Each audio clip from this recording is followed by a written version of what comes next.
Hello and good afternoon. Welcome back to HR Voices.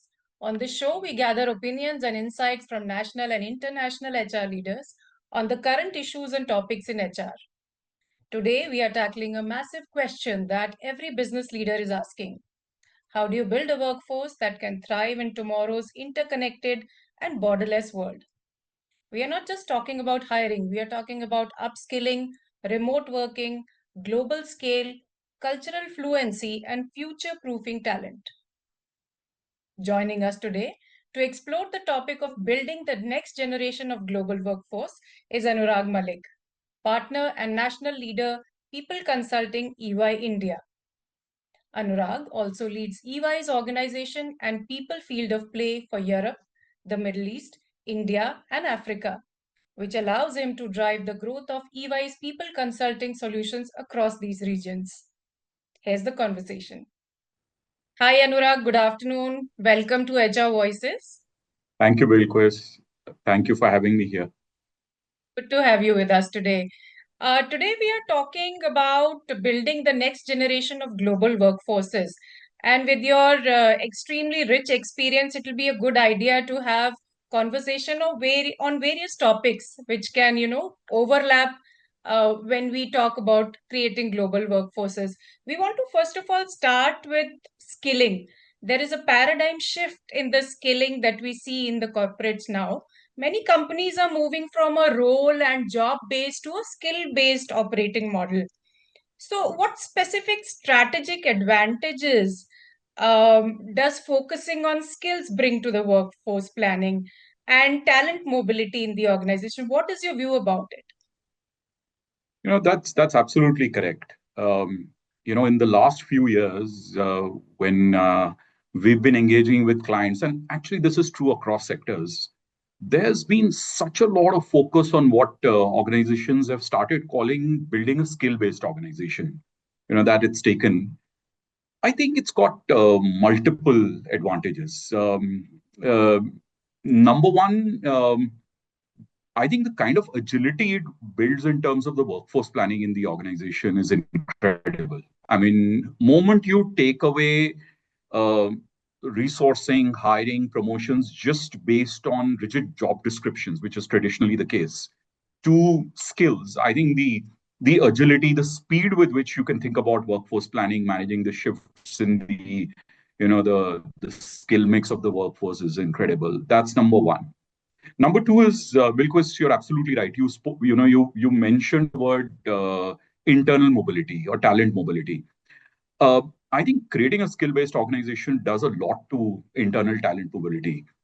I saw, technology as a sector being the pioneers here. They built what was called, what is even now called talent supply chains, where you just look at moving talent across projects, across roles based on skills. I think it's done a lot to skill mobility. Number three is I also see a lot of advantages in terms of internal fulfillment, internal mobility of talent. I mean, rather than constantly looking out for talent, I mean, you're able to expose opportunities much better to talent internally. Moment you move away from designations and define it in terms of skills. And finally, I must also say that there's a lot of advantage in terms of driving your D&I agenda. It takes away some of the known unknown preconceived notions you have that this kind of people with this kind of background works best for these roles. I think skill is really something that democratizes a lot of these HR initiatives. Fantastic. We spoke about the advantages. Now we must focus on the implementation challenges also.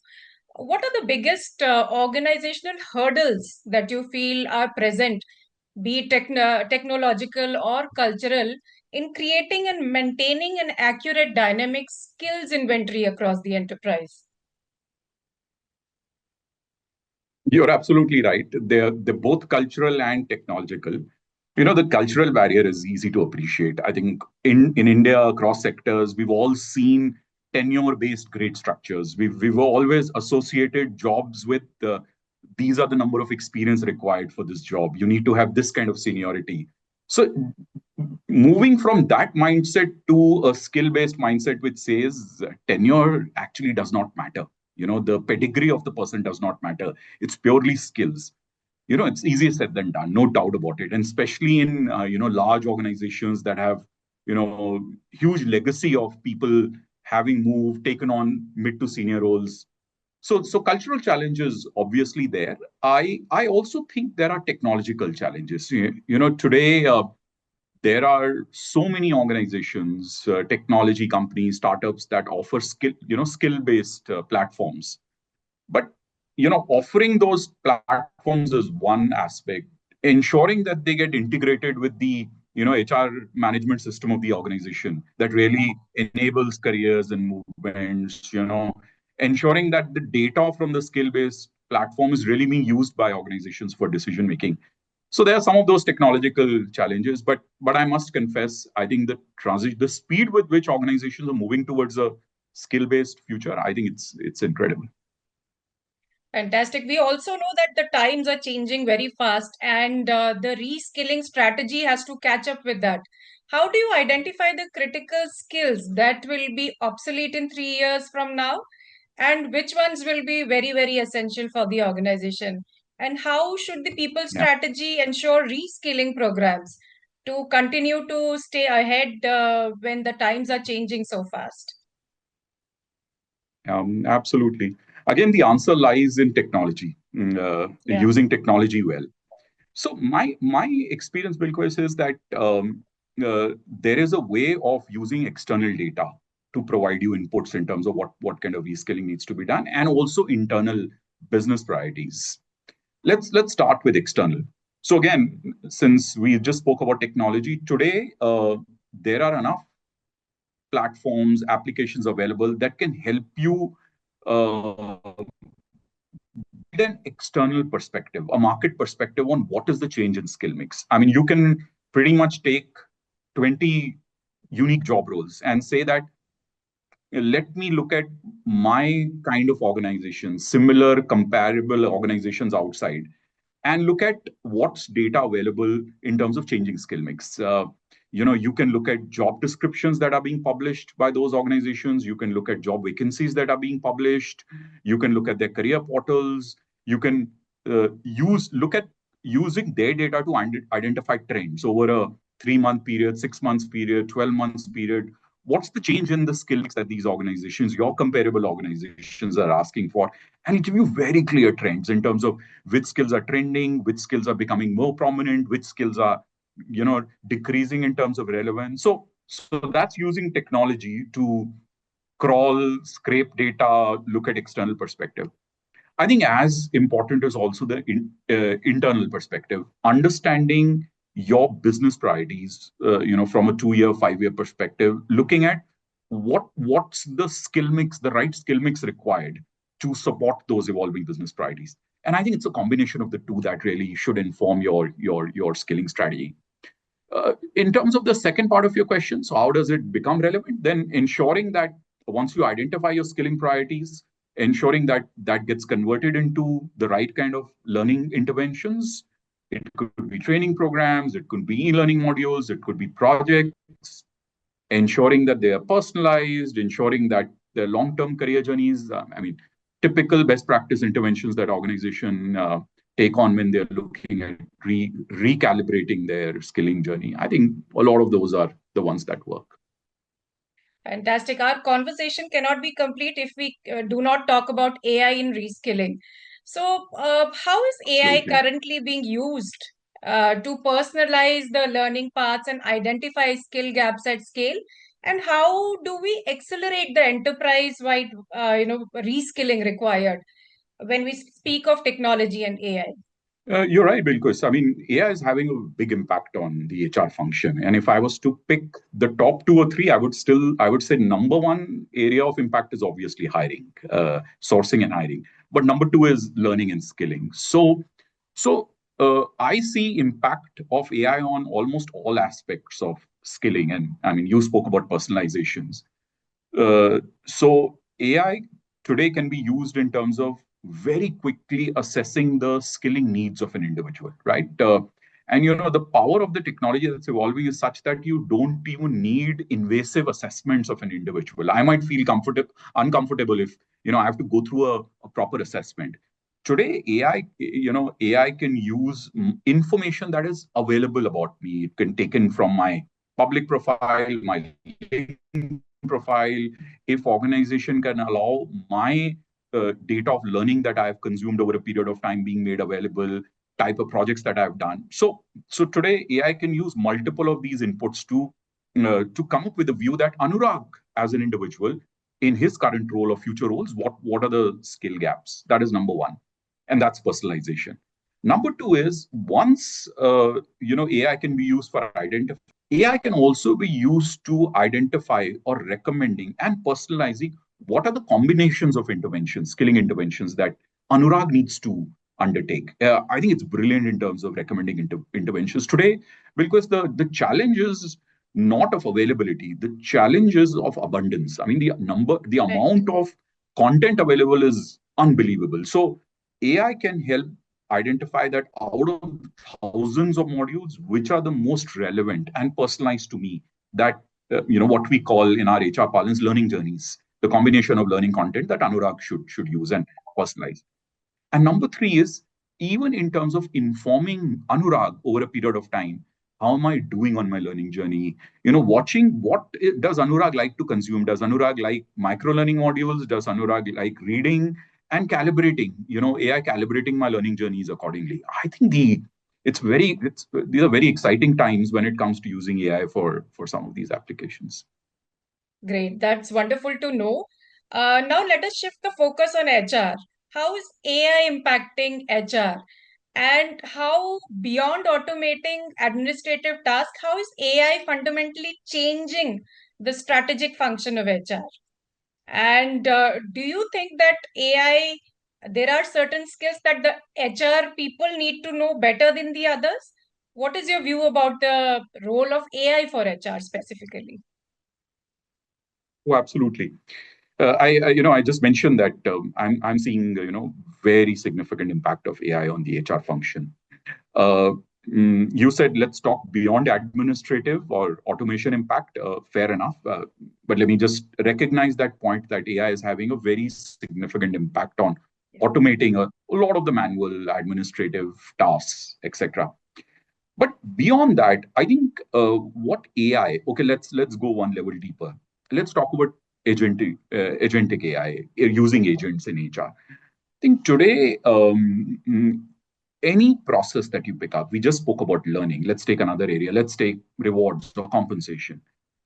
Every aspect of compensation management for an organization, you can pretty much break it down into tasks. It could be market data, it could be analysis of compensation data, it could be creating the compensation budgets, it could be creating increment levels, it could be recommending increments for people, it could be finally providing inputs to payroll. Every aspect you can pretty much identify. AI can help you identify which out of these tasks can be agentified. You don't need a human to do it anymore. Which of these tasks could be augmented, which is uh, AI can support with it, the agent can support with it, but it requires a human intervention at a level. And which of these tasks you need a human to do. So you can pretty much take any process.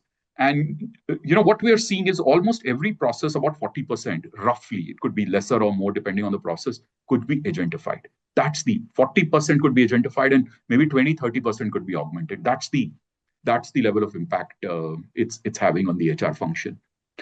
Uh, uh, in terms of your question on capabilities for that the HR folks need to build in, um, actually multiple capability areas.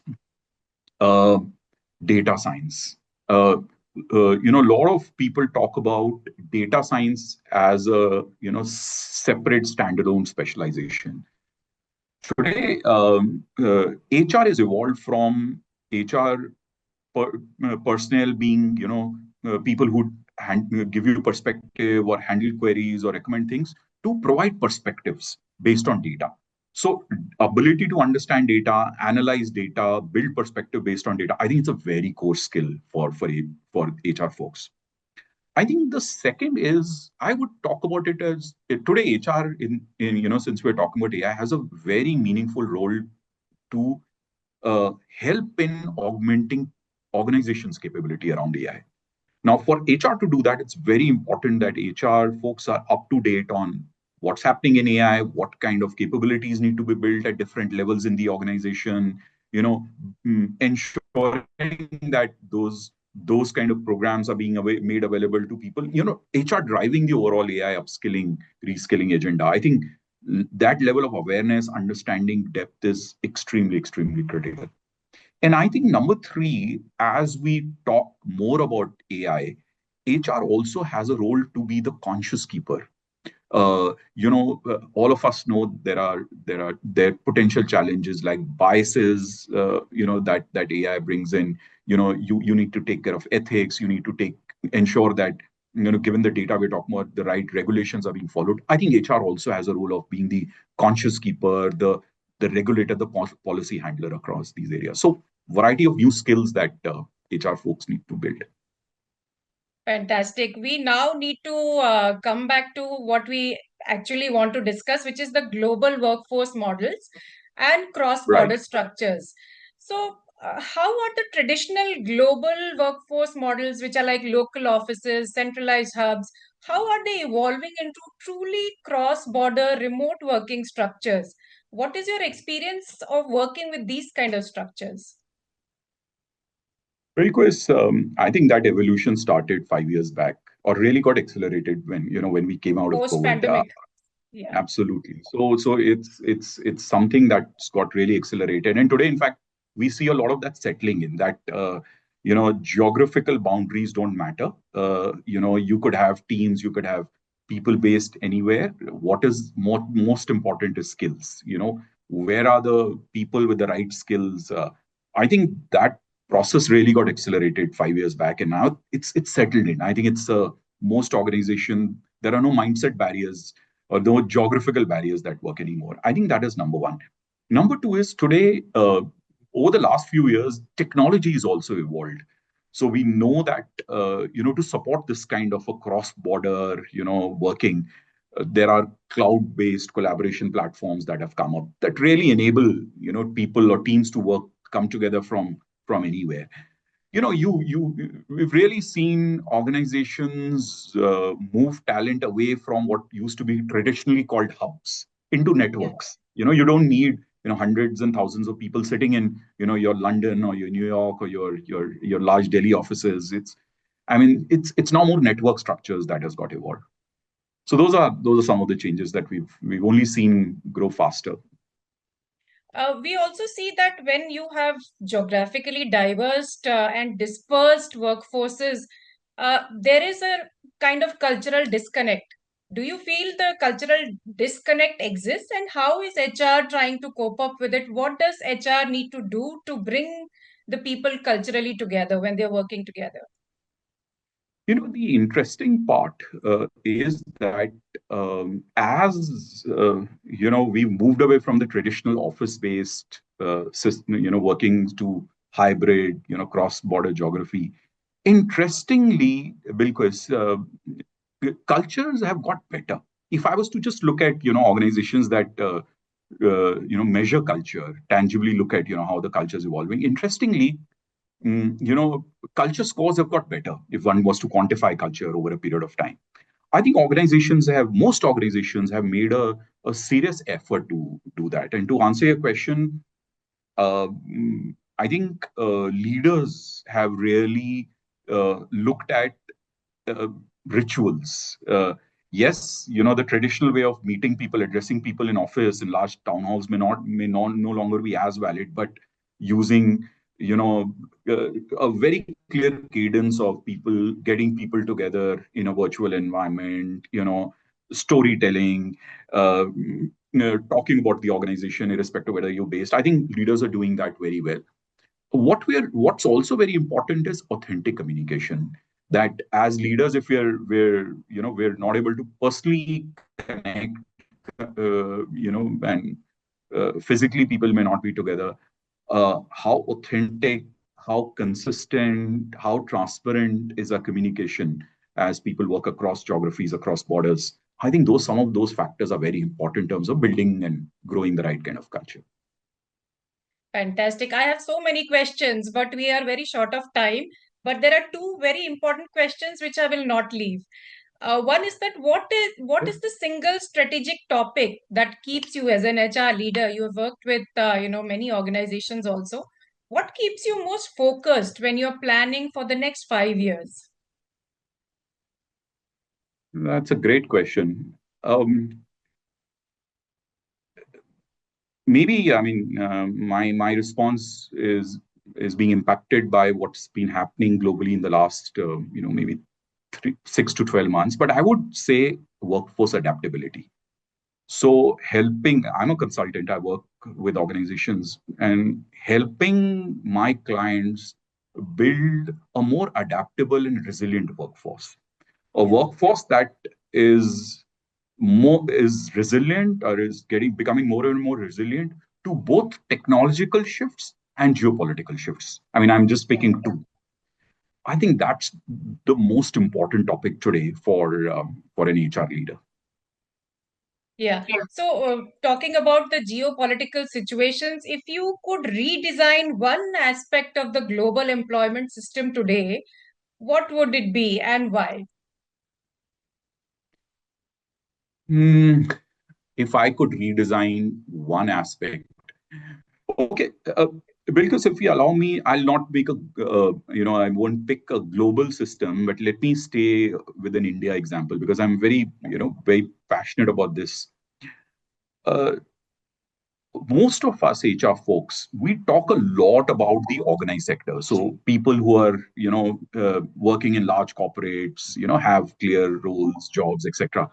But the reality is that there is a very large and growing workforce that is unorganized, gig-based workforce, freelancers. I think the what what needs to be done is if we could build what I call a portable benefits model for the gig or the freelance workforce. What I mean by that is that if we can connect, if we can give some consistency, we can give some comfort to the gig workers that link to their their unique IDs, their Aadhaar IDs or whatever, are a set of benefits, their pensions, their retirement benefits, their health benefits, their leave benefits. They are not they're not linked to the organization that they're serving, but they're linked to the them as individuals, their identity, which that as because it's their reality. They're a gig workforce. The benefit structure also moves with them, and every organization that they're supporting kind of takes over that benefit accountability for that benefit structure. I think if we can build that kind of a portable benefits system linked to unique identifiers of people, it'll be a breakthrough idea. Fantastic. That's a very innovative idea. And I'm sure something will work out in this direction very soon.